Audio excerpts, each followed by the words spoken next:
যদি এক ফোঁটা ইমান থাকে, এক ফোঁটা ইমান যদি এক ফোঁটা থাকে, ইমান যদি এক সুতা থাকে, তাইলেও কোন মুসলমান বিশ্ব ভালোবাসা দিবস পালন করতে পারে না।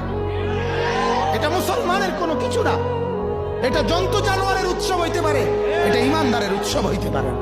এটা বেহায়াতের উৎসব হইতে পারে, এটা কোনো ভদ্র মুসলমানের উৎসব হইতে পারে না।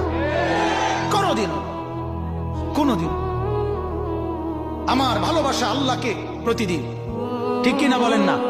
আল্লাহকে ভালোবাসি বছরে কয়দিন? রাসূলুল্লাহ সাল্লাল্লাহু আলাইহি সাল্লামকে ভালোবাসি বছরে কয়দিন? মাকে ভালোবাসি কয়দিন? বাবাকে ভালোবাসি কয়দিন? স্ত্রীকে ভালোবাসি কয়দিন? ছেলেকে ভালোবাসি কয়দিন? মেয়েকে ভালোবাসি আমার কয়দিন? আমার ভাইকে ভালোবাসি প্রতিদিন, আমার বোনকে ভালোবাসি প্রতিদিন, আমার দাদা দাদি নানা নানি চাচা মামা ফুফা খালু আত্মীয় স্বজনকে